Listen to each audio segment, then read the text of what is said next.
soo dhawaada Mareykan waana way berlasho waxaan ahay bukaan bad kala cunayo anbiyaha alla berkay maxay yartu beeli ilahay nin naftiisana homeless la lugay magaalada homeless nin wuxuu ku socdo waa lugay bas annagana caafimaad u lugayna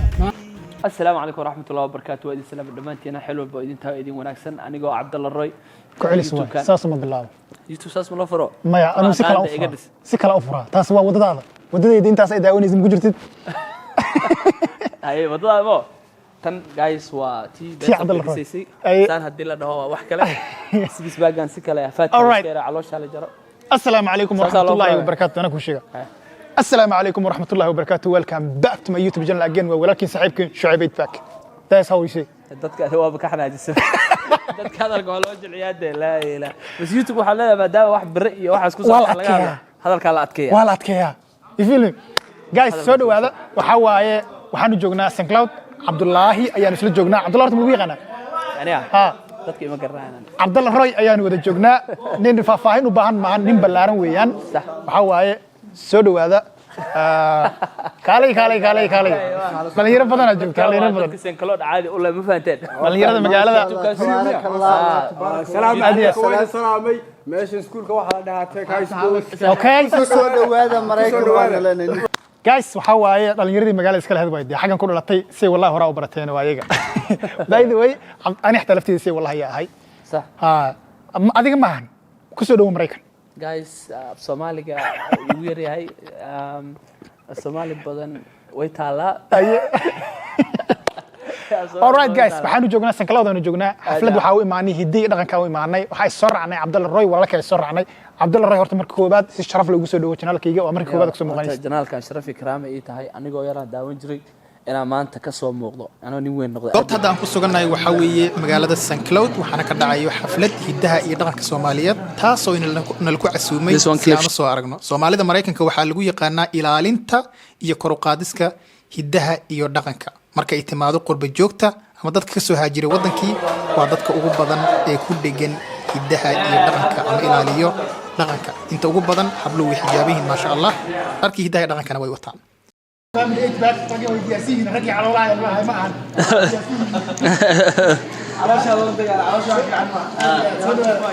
xafladda waxaa lagu soo bandhigay dhaantooyin gabayo iyo maxay ahayd heeso waxaa meesha joogay fanaaniin caan ah oo ka mid yahay Nimcaan Abdiraxmaan والد سوماليا جوجي كان كان وسلاميا طبعا معلمتنا وقت ما شفتي أنا من وحنا سيد يريق إنه هذا المعلومات طبعا وحنا في درس الشيء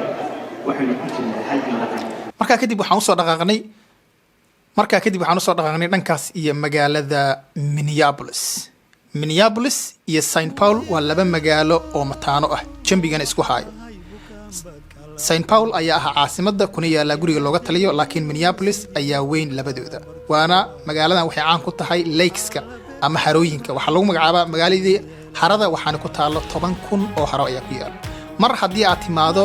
Minneapolis waxa qasab kugu ah inaad aadid Caramel Mall halka ay Soomaalida ugu badan ganacsigooda ku yaalo soo dhaw sax Minneapolis soo dhaw Caramel wili soo dhaw aadiyad insha Allah ma san adama jimku aad asoma teamku ku xiran eed back aadiyad team eed back sasagara okay guys waxaan dhex joogaa Caramel Mall dhex joogaa Minneapolis garabkayga waxa taagan nin lajino aad iyo aad loo garan og yahay waxa waaye Mustafa Martin Mustafa aad iyo aad baad mahadsantahay saaxiib aad iyo aad Mustafa Caramel maxaa la jiray goormee la dhisay imise business oo Soomaaliya ku taala gudaheeda Caramel waxa la dhisay kan cusub waa laba qaybood kan cusub waxa la dhisay adigu muddo 20 sanadood ah laakiin wuu korayay oo kolba heer buu taagnaa laakiin heerkan weyn ee uu dhulkii oo dhan qabsaday wuxuu gaaray sanadkan gudihiisa okay ma sha Allah marka waxa waaye sanadkan gudihiisu gaaray imisa business ka furan meeshan qiyaas ahaan halkan waxaa ka furan ilaa 1,000 business haddii aan dib kuu celiyo dhaqaalaha Soomaalidu uu soo korayo muddo mar buu gaarayay waxaa jirta mar dadka Soomaaliyeed halkan dhammaantood aanay guri lahayn gaadhin lahayn dukaanna ay lahayn laakiin nasiib wanaag maanta markaanu qiimeynay dhaqaalaha guud ay soo geliyaan dalka Mareykanka gaar ahaan dadka Afrikaanka guud wuxuu marayaa ilaa 670 bilyan oo dollar waa dhaqaale ka badan 54 waddan 34 waddan oo Afrikaan ah marka dadka Soomaaliyeed dadkaas Afrikaanka kobcay ayay la mid yihiin haddaad eegto Soomaalida dhaqaalaheeda gobolkan Minnesota qura ilaa 9 bilyan oo dollar ayaa lagu qiyaasay xagga waxbarashada way korayaan xagga ganacsiga way korayaan xagga dhaqaalaha way korayaan guri iibsashadooduna imika aad iyo aad bay u soo socotaa marka xaggii hantidana aad bay kubcayaan markaa Soomaalida waxa la oran karaa way guuleysteen intay halkan joogeen ما شاء الله wax lagu farxo kulli waxa way aniga ahaan waxaan ka imaaday Norway Soomaalida sida xaggan ugu badanta ugu ma badno marka in aan arko Soomaali sidan iskugu xiran businessidooda leeyahay moolalde waaweyn haysato waxay igu noqotay wax la yaab ay igu noqotay marka aad iyo aad ugu faraxsanahay horumarkaas Soomaalidu gaartay adigana informationka aan la wadaagtay aad iyo aad ugu mahadsantahay ku mahad celinayna xagga ganacsiga qura ma aha haddaad eegto xagga waxbarashada jaamacadaha ugu waaweyn maanta Yale University iyo Stanford anigu ka baxay oo berigii hore aan qof Soomaaliba jirin iyo jaamacadan weyn Harvard imika dadka ugu badan ka qalan jabinay dadka ugu Afrikaanka weeye iyo Soomaalida Minnesota haddaad eegto sanadkii waxa qalan jabiya ilaa 3-4 oo qof oo Soomaaliya oo jaamacadaha ka baxa markii aad u eegto dadka Isbaanishka oo kale boqolkiiba 2 ma aha inta iyaga ka baxda marka Soomaalida xagga waxbarashada way korayaan waxay soo xidheen farqi u dhaxeeya dadka cadaanka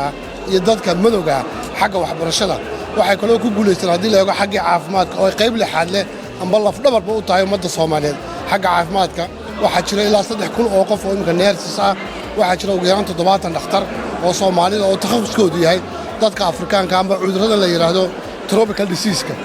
marka Soomaalida xagga caafimaadka xagga waxbarashada xagga dhaqaalaha runtii wax badan bay ku soo kordhinayaan takay aad ugu guuleysteen waxa kamid ah xaggii siyaasadda oo ay rol wanaagsan ka ciyaareen taasoo u furtay Soomaalida isku xidhka xagga adduunka Mareykanka u sii furtay iyo xagga adduunyada kale oo dhan marka dhinac kasta waxa la oran karaa Soomaalidu waa dad go'aamaya laakiin wali waxaad oran kartaa boqolkiiba 5 kumay talaabsin باورka amba baaxadda amba xawliga ay ku socon karaan mustaqbalka kan sida Mustafa ii sheegay waxa waa dhismaha cusub dhulkaan oo dhan waa la dhisayaa waa wada xafiisyo xaggan ka muuqdo marka Mustafa informationkeeda mar halkan waxaanu ka dhisanahay iyagana ilaa 200 oo tukaan iyo dhakhaatiir klinikada iyo farmasiyada dusha waa 3 dabaq oo iyaguna ah guryahan koonda la yiraahdo qolalka amba 2 qol amba 3 qol marka waad arkaysaa area-dan oo dhan waa area koraysa ma ogtahay oo la yaabiso dukaamada qaar saas isugu furan yihiin dhinac kasta waa dukaamo waaweyn meel kasta waa dhismaysa soo hadda meeshaan dhan ilaa halkaas waxa waaye waa xafiisyo iyo dukaaman waxaan joognaa dabaqii afraad aan joognaa okay oo de inta 5 street way dabaqa afraad ma sha Allah oo inta noo kala marka wali laba degan dabaqan cusub yahay hadda la soo wada degaya okay ما شاء الله وكوميونتي الصومالي او باور سو دواده idin leenahay idinkan waa idin soo dhaweynayna ما شاء الله ku soo dhawaada Yusra Jewelry and Safia Gold ownerka it's me aad u mahadsantahay thank you isma هذه waa mahadsantahay waxa waa horta farxad bay noo tahay inaan aragno Soomaali horumarkan iyo businesskan gaartay waana ku dhiirigelinaynaa more inaan si success noqoto insha Allah de tusaalaan noo noqotay anaga daanana yaray Scandinavianka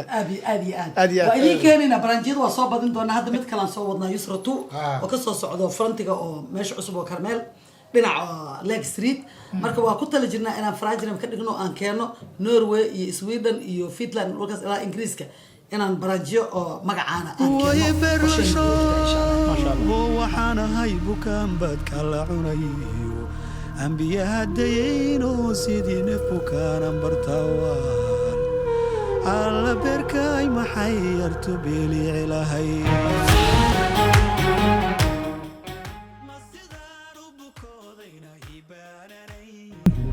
soo dhawahay soo dhaw adigu soo dhaw magaalada intaas waa ku dhawahay wax ku weydiina magaalada dadkeeda yaw Norway meel aad martaa kaamarada la marta dad raadisa weynaysaa baabuura meel aan ka marnaa la ninkan dadkeena ma lugayo naftay la cararaan ku lugayo waa ina gaariga ku wada xiran yihiin marka waxa waaye amniga saas gaan fahanto soo ina gaariga ku dhex jirta gaariga ay saarnaato dadka ku jirto miskil weynaysaa nin naftiisana homeless la lugayo magaalada homeless nin wuxuu ku socdo waa lugayo bas annagana caafimaad u lugaynaa maanta dhanka wuxuu kala leeyahay aw tareenadii ma bilihina kuna anaga homeless yada ina raaca homeless laba saddex kan ugu liitaa mid wato fahanto kan ugu liitaa mid wato warkaas waa caadiya meeshaan maxaa dhahay Mareykan waa sax wadamada ugu dadka badan uu ku jira caalamka laakiin wadada hadaa fiirisid waa very hard inaad dad lugeynaayo aragtid in ciyaaro ay jiraan mise game ay jiraan mise hool ay jiraan oo dan loo lugeynayo goonigeed oo like gaari meel la dhigo mise aysan jirin laakiin iska soco iska lugee ma jiraan waa altina aragtid hadaa aragtidna nin gaajeysan oo danta ay dhigtay meeshaas aan lugeynayo markaas waa soo gaar annaga ma dhihin magaalada